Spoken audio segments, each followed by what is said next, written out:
नमस्कार सांग माने मु झिली मो चैनल को स्वागत करुच्ची। आज गोटे फ्रेश रेसिपी को स्वागत करुच्ची। आज आपण मानक पई गोटे नुआ रेसिपी आनी देची जोटा कि फूलकोबी उपरे। आपण माने तो फूलकोबी को विभिन्न उपाय रोषे करुथिबे, के भजा करुथिबे, फूलकोबी को तरकारी करुथिबे, किंतु आज गोटे नुआ उपाय रे गोटे फूलकोबी रो रसा आनी देची जोटा कि आपण मानकु निश्चित भाव में भल लागिबो।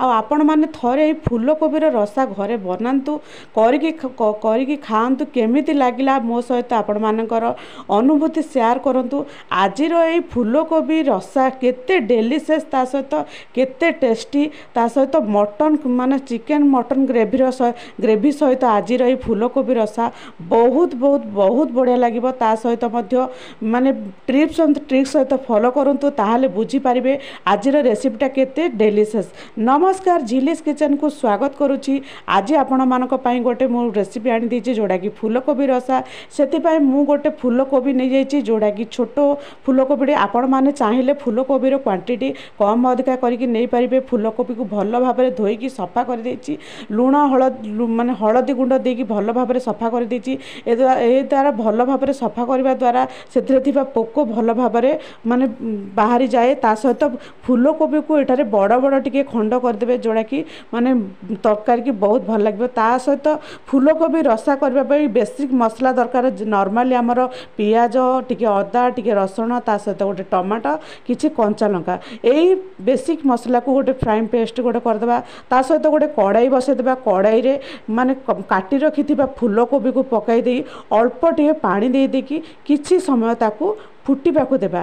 एटे अल्प टिके पानी देकी लुण अल्प टिके लुण देकी किछि समय फुटिबाकू देबा, जो द्वारा कि आमर फूलकोबी जेहेतु फूलकोबी रसा हेबो सेतिपई अल्प टिके सिझे देबा द्वारा सी भल भाव में सिझी जाए थाए। ता सहित मते ता परे जो मसला बना जाए, तार ग्रेवी बना जाए, ताकू बहुत माने बहुत भल लागे। यही भाव में अल्प टिके पानी दे लो टू मीडियम जाल टिके ताकू किछि समय सिझीदेबाकू देबा। देखंतु लो टू मीडियम जाल रहीगला परे ताकू भल भाव में सी भल भाव में सिझी गलानी। एटे पूरा पूरा सिझेबा नहीं, मन रखंतु अल्प टिके सिझेकी काढ़ीदेवे। जमी अल्प माने 50% टिके सिझी जाइथिबो। एही भली भाव में सिझीगला परे गोटे प्लेट को काढ़ीदेबा।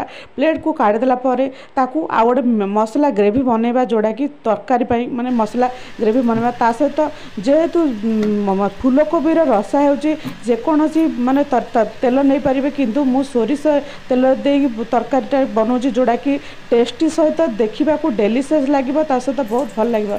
यही सोरिष तेल को लो टू मीडियम जाल किछि समय माने रहीगला पर ताकू ए फूलकोबी को लो टू मीडियम जाल किछि समय भाजी देबा।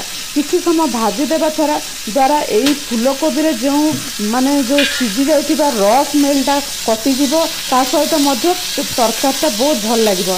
लो टू मीडियम जाल एपट सेपट करी भाजिबा। जो भली भाव में भाजिबा, जो भली भाव में फूलकोबी टिके रेड ब्राउन होगला पर्यंत से भली भाव में भाजिबा। लो टू मीडियम जाल एमती घोड़ाई किसी समय भाजीगला सी देखु परफेक्ट गोटे माने कलर आसीगला जोड़ा कि भल भाव में भाजी गला। यही भाव में भल भाव में भाजी गला आप माने गोटे जेकोसी गोटे प्लेट को काढ़ीदेवा। प्लेट को काढ़ीदेला ताकू माने आ गोटे मसला प्रस्तुत करवा। एठारे मन रखु अल्प टिके भाजबे जोड़ा कि टिके भाजवा दरकार, जोड़ा कि रस मेल जावाई। से तेल से कड़ाई से तेल अल्प टिके जीरा ता सहित गोटे पियाज को लंबा लंबा स्लाइस काट देछि, जोड़ा कि आपण माने चाहिए छोट छोट खंड करेंगे, किंतु स्लाइस करने द्वारा ये तरकारी ग्रेवीटा टी जुसी रोचे। से मुझे पियाज को पतला पतला स्लाइस काट पतला कर काट देछि। भाव में पियाज को भल भाव में लो टू मीडियम जाल कषा। ता सहित दुईटी सुखिला लंका देदेबा। दुईटी सुखिला लंका दे लो टू मीडियम जाल पियाज को एमती भाजवा जोड़ा कि पियाज जेपरी भाव में गोल्डन ब्राउन कलर हो से प्रति ध्यान दी भल भाव में भाजवा।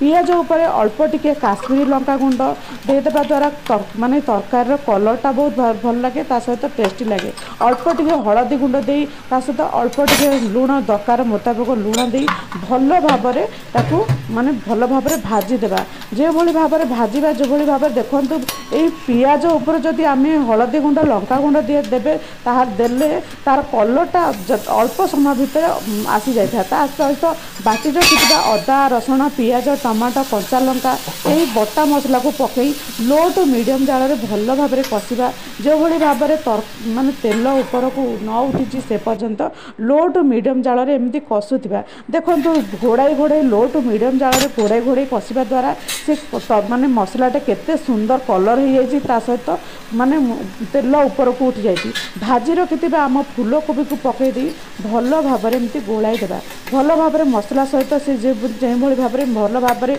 मिसी जाए से प्रति ध्यान दे माने लो टू मीडियम जाल में भल भाव में एमती कषा देखो भल भाव में मसला सहित भल भाव में मिसीगला यही स्टेज रे आम पुणी ताको किसी समय घोड़ाई देवा ये मन रखते सांग मैंने जिते मसला को घोड़ाई घोड़ाई कषे तार कलरटा भल आसो तो मैंने मसलाटा बहुत बढ़िया लगे तापर अल्प टिके पानी देते जेहेतु आगर सीझा सीझा हो जाए फूलकोबी ता सहित भजा होती तो आपको अल्प टिके पानी दे जेहेतु ग्रेवीटा टिके मसला सहित फूलकोबी लगे अल्प टिके पानी दे लो टू मीडियम जाल में किसी समय फुटा को देवा किसी समय फुटीगला देखु यही स्टेज रहीगला सी भल भाव में मोटा हो जेहेतु यहाँ मसलार कषा कराऊँ जोटा कि रसा कषा कराऊँ अधिक पानी देवा दरकार किसी ना अल्प पानी देला सी रहीगला पूरा सेट माने मोटा हो से पूरा सेट हो यही भाव में स्टेज रहीगला अल्प टिके गरम मसला गुंड देवा